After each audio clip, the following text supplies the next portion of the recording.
Selamat pagi Bapak Ibu semuanya.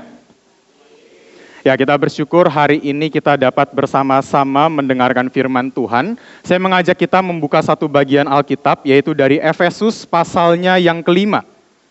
Dari kitab Efesus pasalnya yang kelima, kita akan membaca beberapa ayat di dalam bagian ini. Bapak Ibu yang membawa Alkitab silakan boleh membukanya. PPT boleh dimatikan terlebih dahulu. Baik, terima kasih. Kita membuka Alkitab kita dari Efesus pasalnya yang kelima. Yang pertama kita akan melihat dari ayatnya yang ke-18, kemudian nanti dilanjutkan dengan ayat 21 sampai dengan ayatnya yang ke-28. Yang pertama kita melihat dari ayat yang ke-18, saya bacakan bagi kita semuanya. Janganlah mabuk oleh anggur, karena anggur menimbulkan hawa nafsu, tetapi hendaklah kamu penuh dengan roh. Kita garis bawahi, tetapi hendaklah kamu penuh dengan roh. Kemudian kita lanjutkan dengan ayat 21 sampai 28.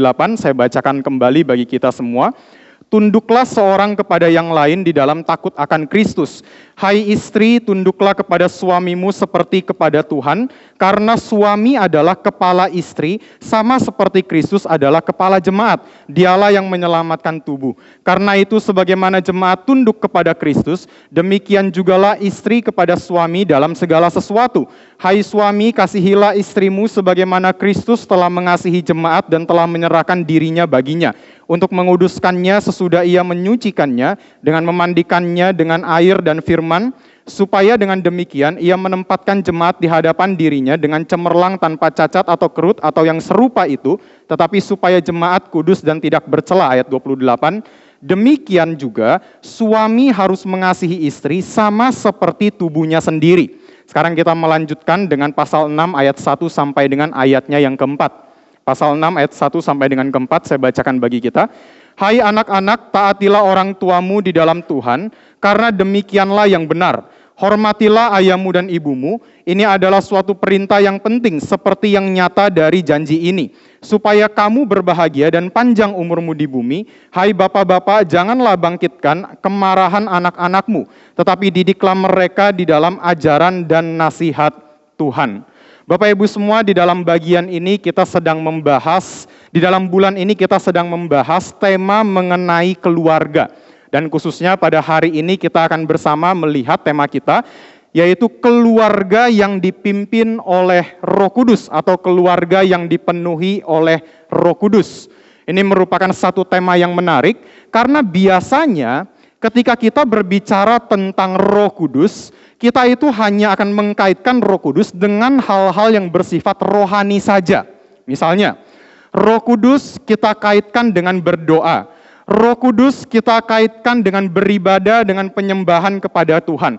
Roh Kudus kita kaitkan dengan karunia-karunia roh di dalam pelayanan. Padahal kalau kita perhatikan di dalam bagian yang baru saja kita baca tadi, yaitu di dalam Efesus pasal yang kelima, di situ Paulus justru setelah dia mengatakan, hendaklah kamu penuh dengan roh, Paulus justru berbicara tentang keluarga. Paulus justru menyampaikan bagaimana relasi keluarga itu harus dibangun di dalam keluarga setiap kita. Paulus berbicara tentang suami, Paulus berbicara tentang istri, kemudian di dalam pasal 6 ayat 1 sampai 4 tadi, Paulus juga berbicara tentang anak-anak. Seolah-olah Bapak Ibu semua, Paulus ingin mengatakan, seseorang yang dipenuhi atau dipimpin oleh Roh Kudus, itu bukan hanya dilihat dari ibadahnya, bukan hanya dilihat dari pelayanannya, bukan hanya juga dilihat dari teladan hidupnya, tapi juga dilihat dari keluarganya. Dilihat dari bagaimana mereka berelasi sebagai satu anggota keluarga. Oleh karena itu Bapak Ibu semua, pada hari ini kita akan bersama merenungkan seperti apa keluarga yang dipenuhi atau dipimpin oleh Roh Kudus. Pertama-tama Bapak Ibu semua, saya ingin mengajak kita terlebih dahulu melihat konteks ketika Paulus menuliskan Efesus pasalnya yang kelima ini. Karena kita perlu akui bahwa Paulus itu tidak hidup di dalam tahun 2026. Semua penulis Alkitab itu tidak hidup di dalam abadnya yang ke-21. Paulus tidak hidup di dalam abad 21, Paulus juga tidak hidup di dalam zaman postmodernisme seperti kita sekarang ini, tetapi Paulus hidup di dalam abad pertama, yaitu zaman daripada Yunani Romawi. Nah, kita akan membahas sedikit mengenai latar belakangnya atau konteksnya, karena kalau kita mengerti konteksnya, baru kita tahu betapa dalam dan betapa indahnya tulisan Paulus ini. Nah, jadi yang pertama kalau kita melihat di dalam konteks daripada Yunani Romawi di dalam abad yang pertama, ketika mereka berbicara tentang keluarga, mereka itu memiliki satu konsep yang bernama pater familias. Boleh tolong diklik PowerPoint-nya? Baik, terima kasih. Nah, ini adalah pater familias, yaitu budaya daripada Yunani Romawi tentang keluarga. Ini mungkin menjadi satu istilah yang baru bagi kita, tapi tidak apa-apa kita belajar bersama-sama apa itu pater familias. Nah, singkatnya pater familias adalah satu budaya yang mengatakan sang suami atau ayah adalah pemegang otoritas mutlak di dalam keluarga. Jadi segala sesuatu itu harus melalui sang suami atau ayah. Mulai dari hal yang paling kecil sampai hal yang paling besar itu harus melalui sang suami. Suami yang atur segala sesuatu, suami yang menentukan segala sesuatu, anak dan istri tugasnya itu hanya mengikuti. Karena otoritasnya ada pada sang suami. Nah, masalahnya di dalam bagian ini atau budaya daripada mereka, yang menjadi penekanan daripada budaya pater familias, itu bukanlah otoritas untuk mengasihi anggota keluarganya, bukanlah juga otoritas untuk bertanggung jawab bagi keluarganya, bukan juga otoritas untuk memenuhi menjaga daripada keluarganya, tetapi hanya otoritas untuk berkuasa di dalam keluarga. Dengan kata lain, Bapak Ibu semua, budaya pater familias ini mengajarkan suami adalah penguasa keluarga. Suami adalah penguasa keluarga.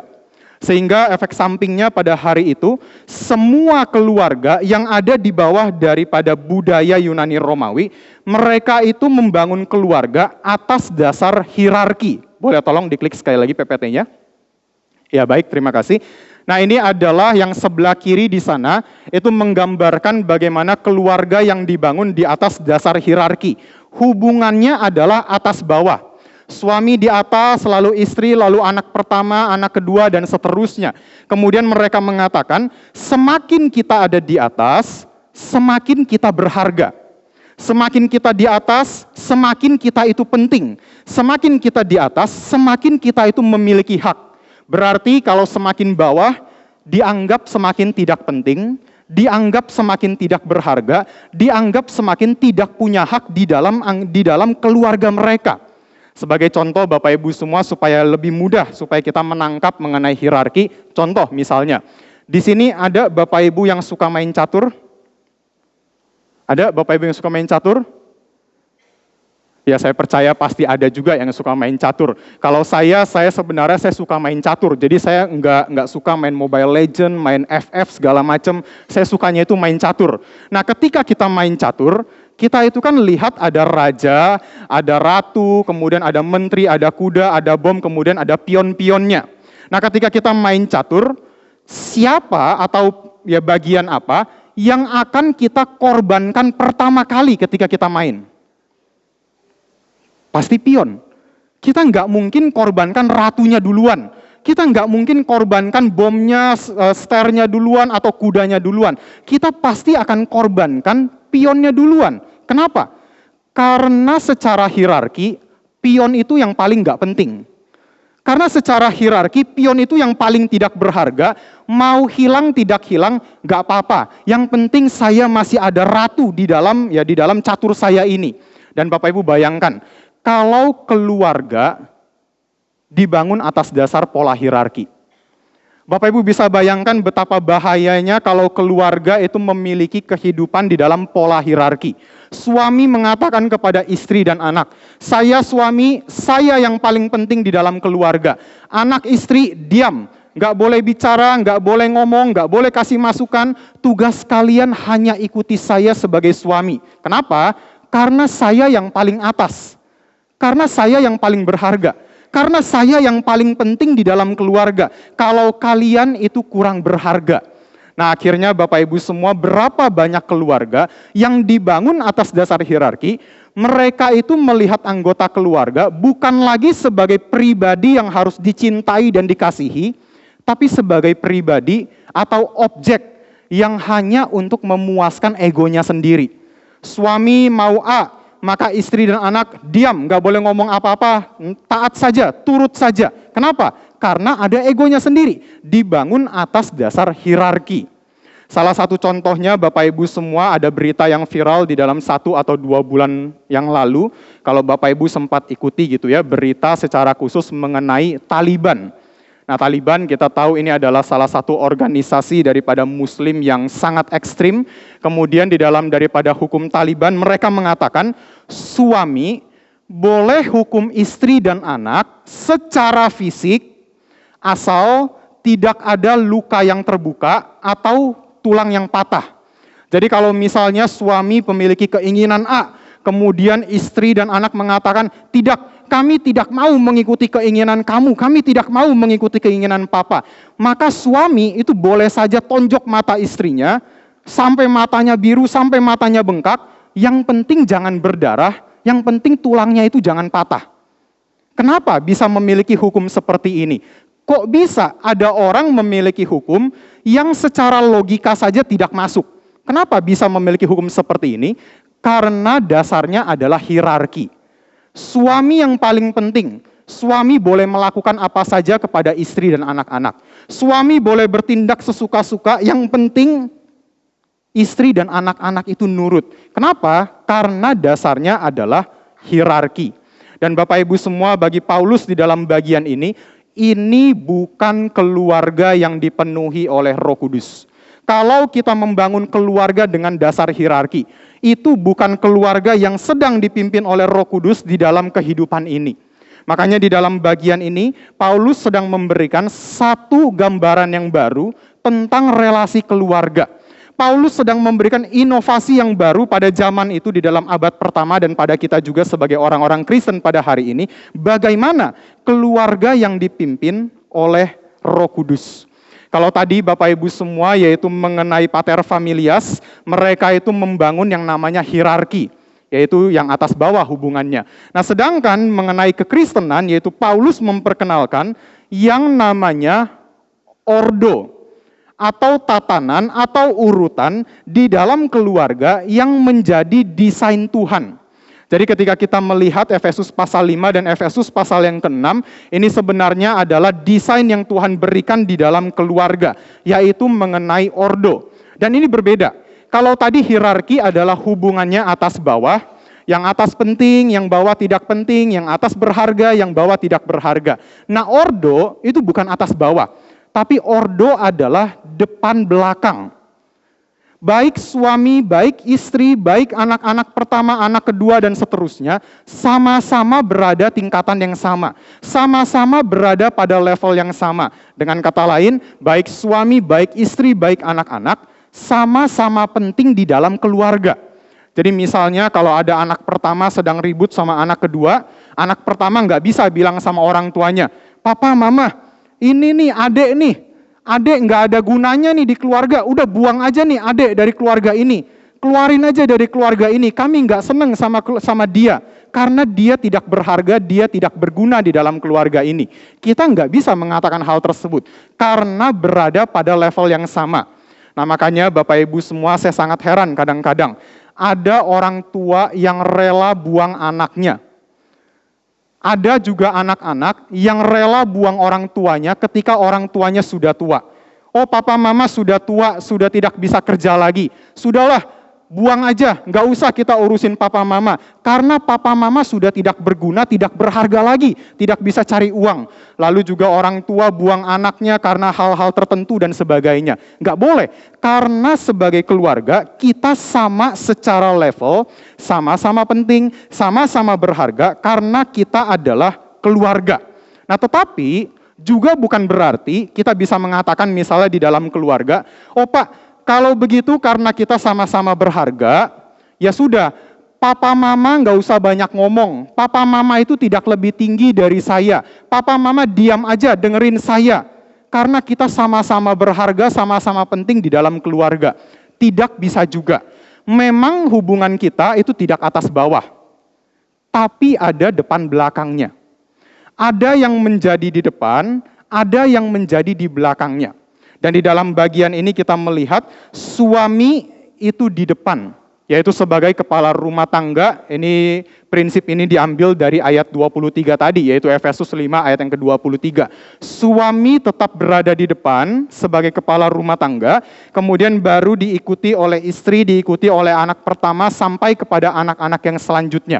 Kenapa relasi ordo itu ada di depan belakang? Bukan karena yang satu tidak penting, satu lebih penting, tapi karena setiap anggota keluarga punya perannya masing-masing di dalam desainnya Tuhan.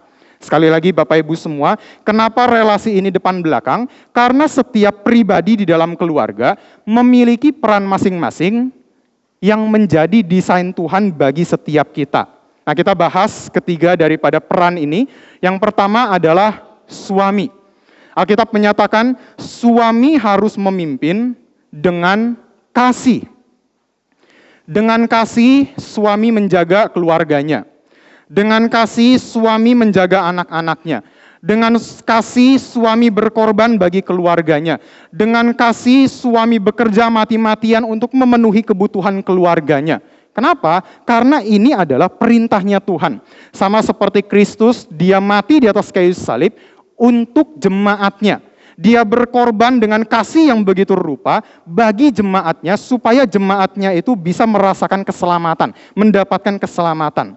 Itulah kenapa Bapak Ibu semua, ada seorang teolog yang cukup terkenal bernama D.L. Moody.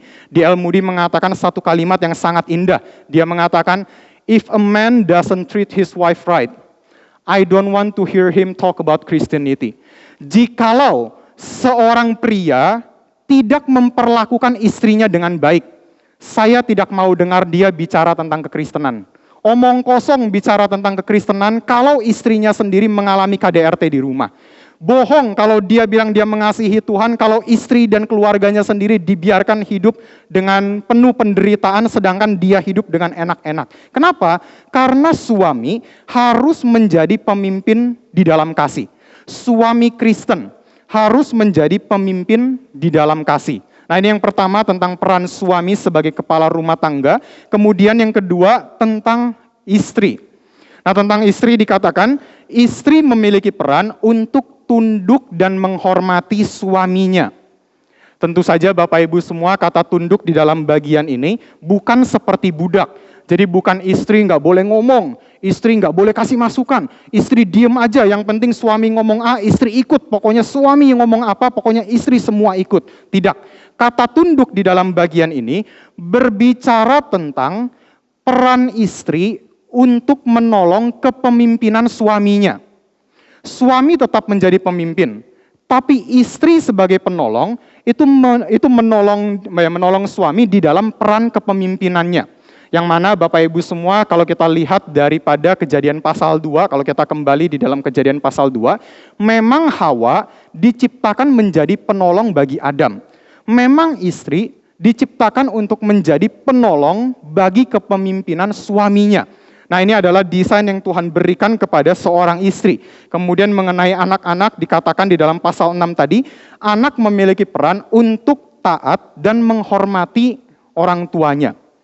Ini berbicara mengenai anak yang menerima didikan di dalam keluarganya, yaitu sebagai orang tua yang menjadi wakil Tuhan. Ketika orang tua menjadi wakil Tuhan, orang tua memberikan ajaran dan nasihat Tuhan di dalam keluarganya, maka anak harus taat dan menghormati orang tuanya.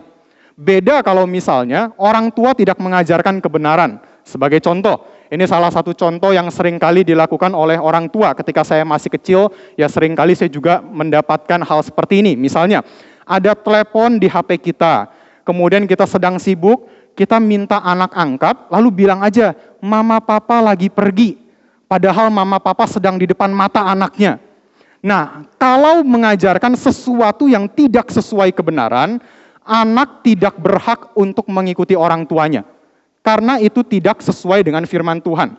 Tapi ketika orang tua mengajarkan firman, Anak tidak boleh beralasan untuk tidak menghormati orang tuanya.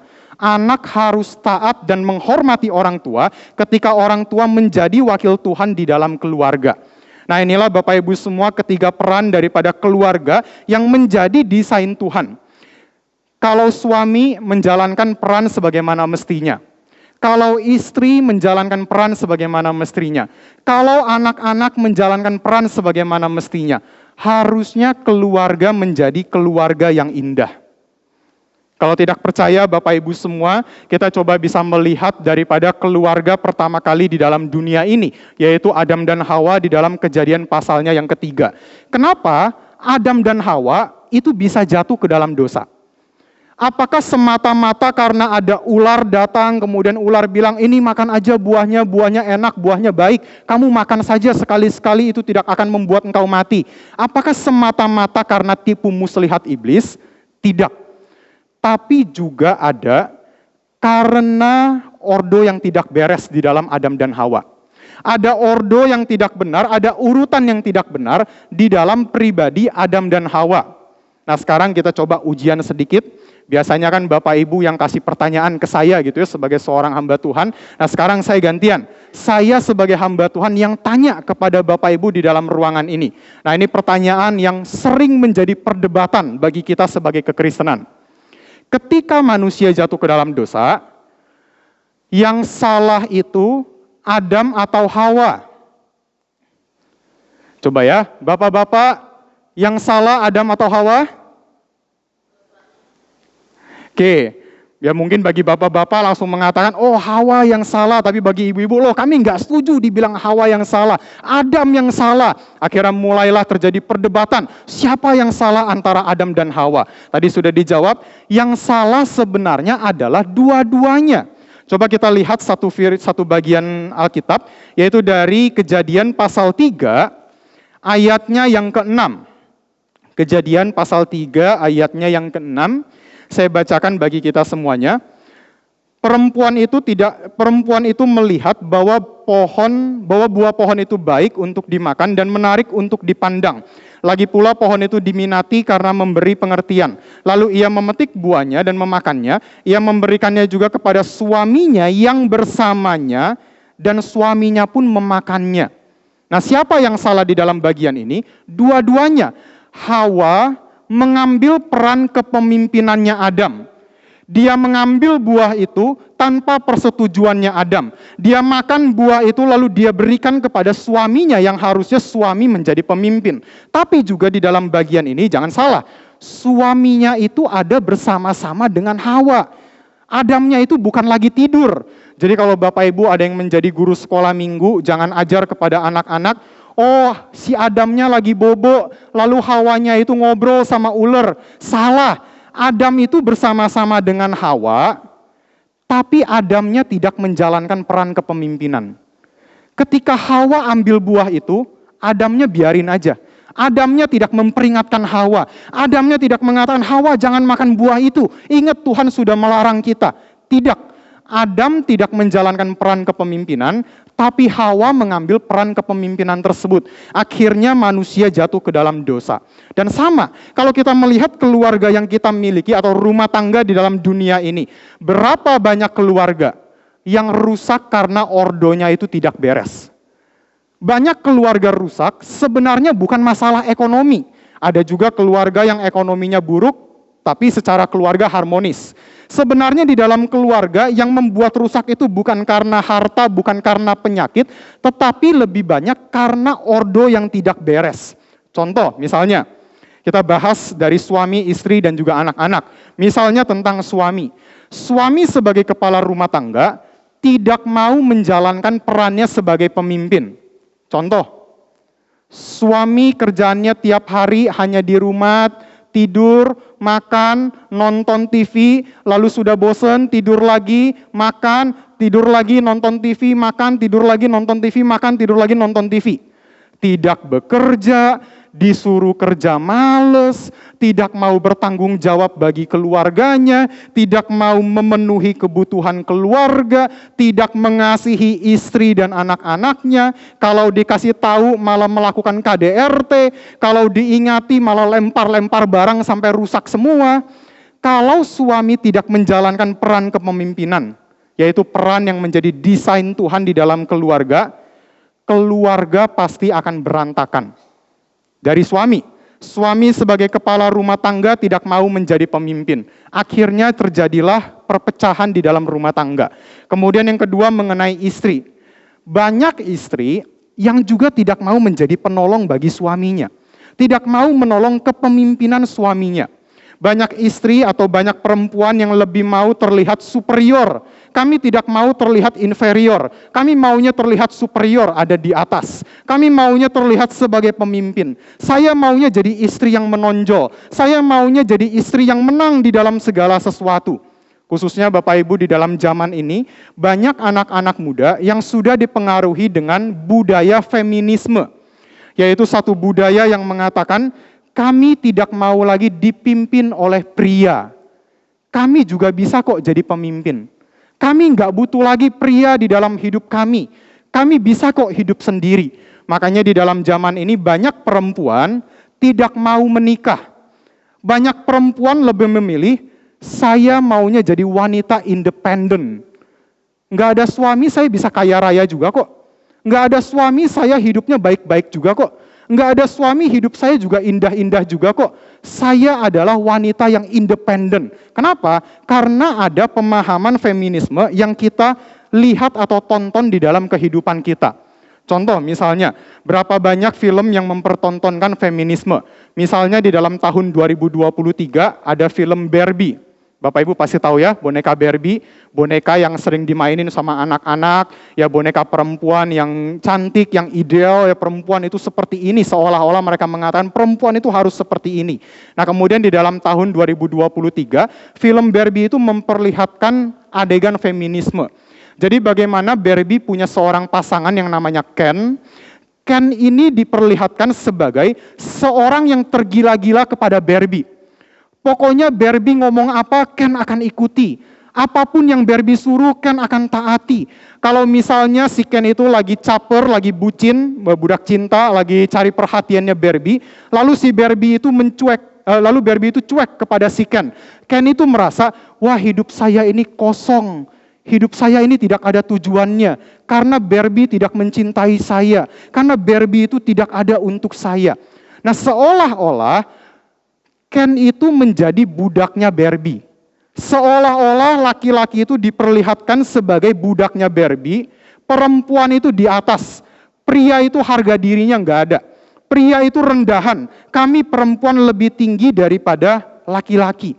Nah akhirnya kita melihat berapa banyak keluarga yang dimana istrinya mau dominan, istrinya merasa saya jadi pemimpin dalam keluarga.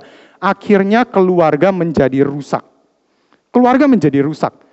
Karena istri yang harusnya menjadi penolong bagi kepemimpinan suami, istri sekarang maunya menggantikan suami sebagai seorang pemimpin. Akhirnya keluarga menjadi rusak. Kemudian juga mengenai anak-anak. Kenapa banyak anak-anak tidak mau taat dan menghormati keluarganya atau orang tuanya? Karena banyak anak tidak mau di belakang. Banyak anak maunya itu jadi di depan. Banyak anak maunya itu menggantikan peran papa mamanya. Aku maunya di dalam keluarga jadi anak yang didengarkan. Bapak Ibu coba perhatikan anak-anak yang membangkang atau tidak taat kepada orang tuanya. Mereka pasti mau menjadi pemimpin di dalam keluarga. Mereka pasti maunya orang tua ikutin maunya dia. Orang tua harus dengerin saya. Orang tua harus ikutin saya. Karena saya adalah pemimpin di dalam keluarga. Kalau dia nggak dapat apa yang dia mau, anak bisa ngambek, anak bisa tantrum, anak bisa marah-marah sama keluarganya, bahkan bisa dendam kepada keluarganya. Kenapa? Karena anak mau mengambil peran daripada orang tuanya itu di depan.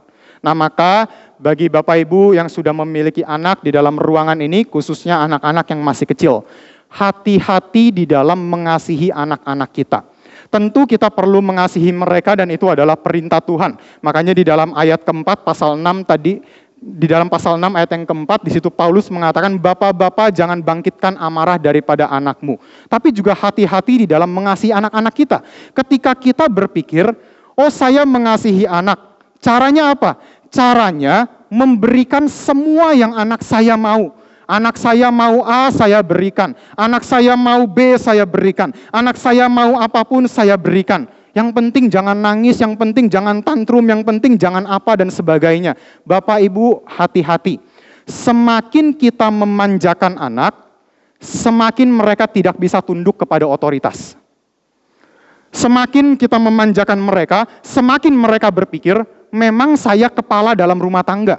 Buktinya papa ikutin semua yang saya mau. Buktinya mama ikutin semua yang saya mau. Saya adalah pemimpin di dalam rumah tangga. Padahal anak-anak yang harusnya ada di belakang, tapi maunya itu jadi di depan. Nah Bapak Ibu semua, saya ingat gitu ya perkataan daripada orang tua saya. Orang tua saya itu suka mengatakan kepada saya, anak nangis asal tidak mati atau tidak celaka itu enggak apa-apa. Yang penting baik untuk anak.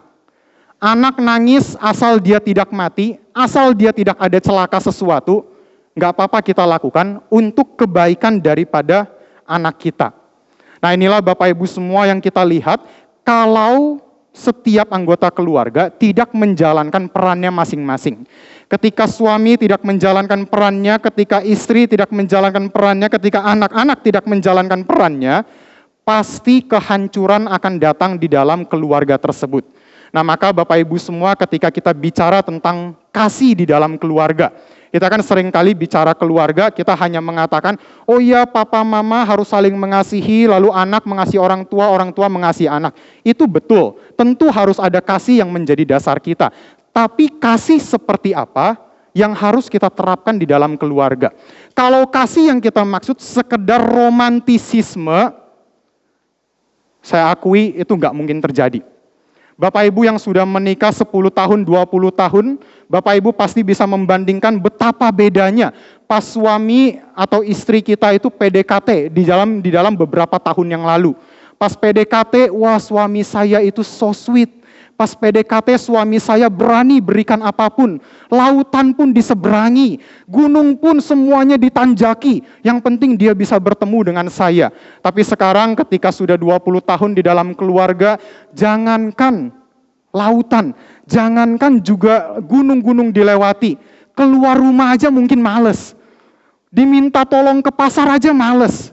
Diminta tolong bantuin apa aja mungkin tidak dilakukan. Tapi tetap kita melihat justru di dalam keluarga yang namanya mengasihi itu bukan sekedar romantisisme I love you and you love me. Tapi di dalam keluarga yang mengasihi harusnya melakukan tindakan peran di dalam ordo ini. Kalau suami memang mengasihi istri dan anak, suami harusnya menjadi pemimpin yang mengasihi. Ketika istri mengasihi suami dan anak-anak, istri harusnya menjadi penolong bagi kepemimpinan suaminya. Ketika anak-anak mengasihi orang tuanya, anak-anak harusnya taat dan menghormati orang tua di dalam ajaran Tuhan yang diberikan. Satu gambaran Bapak Ibu semua yang saya berikan, boleh tolong diklik sekali lagi PPT-nya. Baik, terima kasih. Nah ini adalah satu permainan yang seringkali kita mainkan ketika masih anak-anak. Ketika Bapak Ibu masih kecil, Bapak Ibu pasti pernah memainkan ini, yaitu puzzle. Ketika kita bermain puzzle, apakah kita bisa mengatakan, oh suka-suka saya dong, saya mau taruh bagian ini dimanapun suka-suka saya.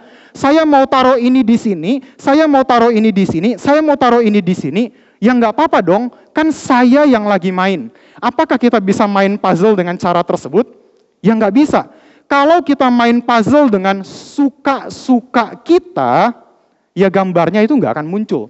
Tapi ketika kita bermain puzzle dengan cara yang seharusnya, misalnya, oh bagian ini kalau di sini tidak cocok, ini harusnya di sini. Oh bagian yang ini harusnya di sini. Oh bagian yang ini harusnya di sini. Baru puzzle tersebut bisa menjadi satu gambar yang indah. Ketika setiap bagian ditaruh pada tempat yang seharusnya. Dan Bapak Ibu semua ini juga yang kita lihat di dalam ordo. Kalau suami menjadi pemimpin di tempat yang seharusnya. Ketika istri menjadi penolong di tempat yang seharusnya. Ketika anak-anak menjadi anak yang taat di tempat yang seharusnya. keluarga pasti menjadi keluarga yang indah. Keluarga pasti menjadi satu tempat yang juga menjadi rumah di dalam kehidupan kita. Karena ada ordo yang beres di dalam keluarga. Nah, sebagai penutup Bapak Ibu semua, bagaimana sekarang kita dapat menjalankan peran kita di dalam ordo kita masing-masing. Sebagai suami, bagaimana menjadi suami di dalam perannya, istri bagaimana perannya di dalam anak-anak, bagaimana perannya. Ada di dalam ayatnya yang ke-21, yaitu dari Efesus tadi. Efesus pasalnya yang kelima, ayat yang ke-21 saya bacakan bagi kita. Tunduklah seorang kepada yang lain di dalam takut akan Kristus. Nah, ini adalah kuncinya yang kita lihat bagaimana kita bisa melakukan ordo di dalam hidup kita. Secara natur, kita adalah orang berdosa dan kita maunya di atas. Secara natur, kita maunya itu menjadi yang paling penting dan paling tinggi di dalam keluarga.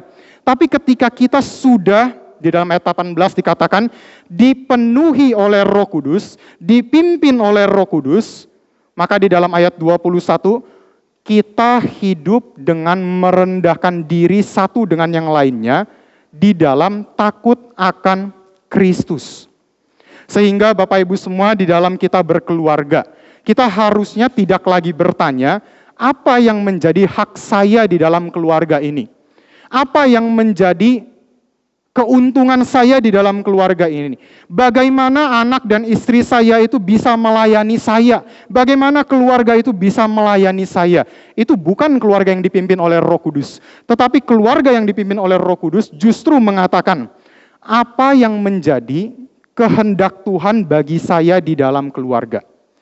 Apa yang menjadi desain Tuhan bagi saya di dalam keluarga? Sudah berbeda arahnya. Kalau tadi Pater Familias mengatakan, keluarga untuk saya. Nah, sekarang di dalam kekristenan, bukan keluarga untuk saya, tapi saya untuk keluarga. Suami untuk keluarga, istri untuk keluarga, anak-anak untuk keluarga. Suami mengasihi istri, karena suami sudah terlebih dahulu belajar tunduk kepada Kristus. Istri menghormati suami, karena istri sudah terlebih dahulu belajar tunduk kepada Kristus. Anak-anak taat kepada orang tua, karena anak-anak sudah terlebih dahulu tunduk kepada Kristus. Jadi kalau kita melihat, boleh kembali ke PPT sebelumnya. Iya, terima kasih. Nah, di dalam bagian ini, Kristuslah yang ada di atas suami, Kristuslah yang ada di atas istri, Kristuslah yang ada di atas anak-anak kita di dalam keluarga kita. Kristus yang menjadi pusat, dan inilah desain Tuhan di dalam keluarga. Ketika kita berada di dalam desainnya Tuhan, baru bisa muncul satu gambaran yang indah tentang berkeluarga. Maka sebagai perenungan bagi setiap kita sebagai suami, sebagai istri, dan sebagai anak-anak. Sebagai suami, apakah kita sudah memimpin dengan kasih di dalam keluarga? Apakah kita sudah menjadi pemimpin yang berani berkorban dengan kasih karena kita mencintai keluarga, maka kita berkorban bagi keluarga kita. Sebagai istri, sudahkah kita menolong kepemimpinan suami kita di dalam keluarga kita? Bukan malah merendahkan suami kita. Kadang-kadang Bapak Ibu semua kita perlu akui, suami walaupun memang jadi pemimpin, suami itu tidak bisa sempurna. Suami tetap bisa melakukan kesalahan. Nah, ini kita setuju ya Bapak Ibu semua, suami tetap bisa melakukan kesalahan. Tapi yang menjadi problem kadang-kadang, istri yang melihat suami melakukan kesalahan, langsung menghina suami serendah-rendahnya. Langsung melihat suami itu sebagai suami yang tidak berguna, tidak berharga, tidak penting di dalam keluarga. Ini yang membuat keluarga justru semakin rusak. Ini bukan desain yang Tuhan berikan. Sebagai istri yang menjadi desain Tuhan, menolong kepemimpinan dari sang suami. Suami bisa salah. Istri menolong suami yang bisa salah. Suami tidak sempurna, istri juga tidak sempurna, tapi ada perannya masing-masing. Kemudian juga mengenai anak-anak, kita perlu merenungkan, kita yang belum berkeluarga, yang belum memiliki istri atau suami, apakah kita sudah taat dan menghormati orang tua kita, yang adalah wakil Tuhan di dalam keluarga. Nah, inilah Bapak Ibu semua yang perlu kita renungkan di dalam hidup kita, bagaimana kita menjadi keluarga Kristen. Kasih, iya mengasihi, tapi kasih itu ditunjukkan melalui ordo atau peran yang sudah Tuhan berikan. Kiranya Roh Kudus boleh menolong setiap kita, menolong kita untuk tunduk kepada Kristus, dan menolong kita untuk melakukan peran kita masing-masing di dalam keluarga. Kiranya Tuhan memberkati, dan kita boleh menjadi keluarga yang memancarkan keindahan daripada Tuhan kita, Kristus. Mari kita bersama-sama bersatu di dalam doa.